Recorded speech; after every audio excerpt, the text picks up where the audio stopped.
My name is Aria Stone, and this is the story of how I learned that love can kill you slowly, not with knives or bullets, but with trust. When I first met Liam Hart, I thought I'd met my forever.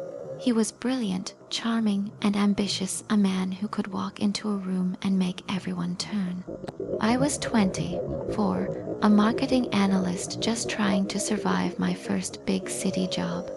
He was my company's rising star, confident, strategic, the kind of man who spoke and everyone listened. He noticed me one afternoon in the conference room.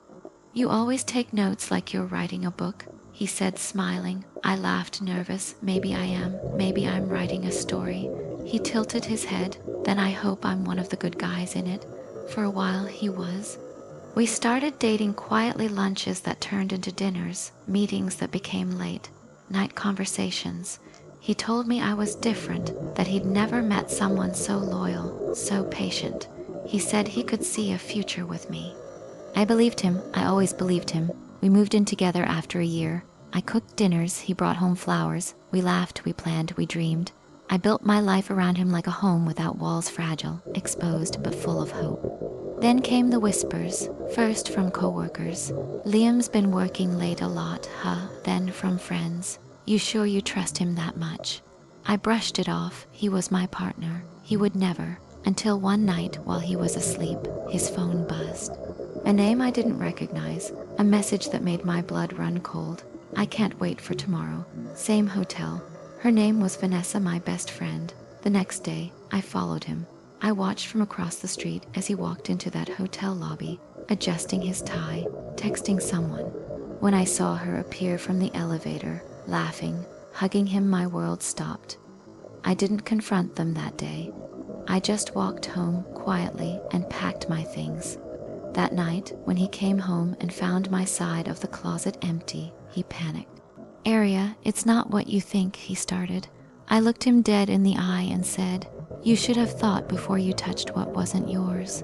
I left with nothing, no closure, no plan, just a heart that felt like shattered glass in my chest. But grief has a strange way of sharpening you, and I was done being the girl who broke quietly. The first few months were hell. I cried until my throat burned, until sleep felt like a punishment. But somewhere between heartbreak and exhaustion, I found something else: focus.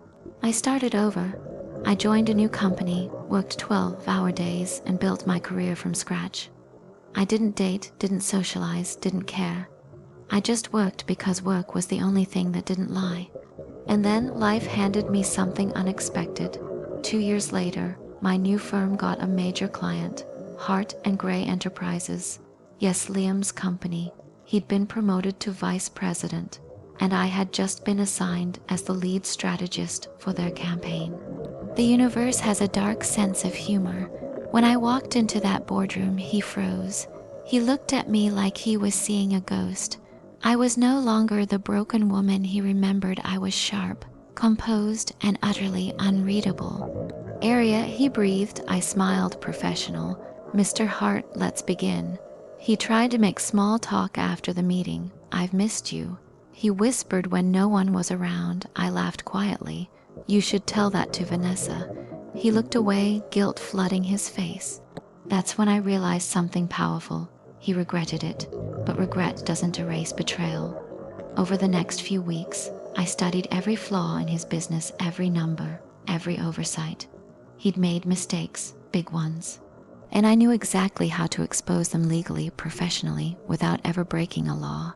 Revenge, I learned, didn't need rage, it needed patience. So I crafted a plan, one that would hit him where it hurt most: his career, his pride, and his ego. I gathered evidence of his mismanagement, shady deals, emails, and internal reports he'd buried. I didn't leak them myself. I didn't need to. I made sure the right person found them, the company's compliance officer.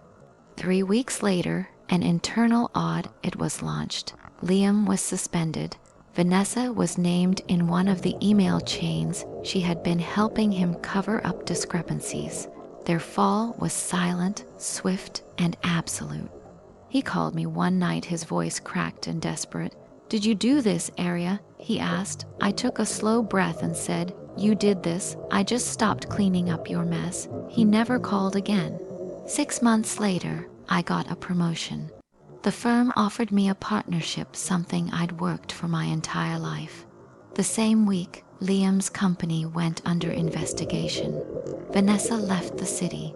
He disappeared from the industry altogether. I didn't celebrate, I didn't gloat, because revenge wasn't sweet, it was quiet, cold, and complete. One evening, I found myself at the same cafe where he'd once surprised me with flowers. I sat there alone, sipping coffee, and for the first time in years, I felt peace. A soft breeze came through the open window, and in that moment, I realized I didn't win because he lost. I won because I found myself again. Later that night, as I walked home through the glowing streets of downtown, I whispered to myself, "You took everything from me, Liam, and I built an empire from the ashes." Now, when people ask how I became so successful, I smile. Because they'll never know the truth that my strength was born from heartbreak, my calm from chaos, my empire from ruin. My revenge wasn't just the end of him, it was the beginning of me.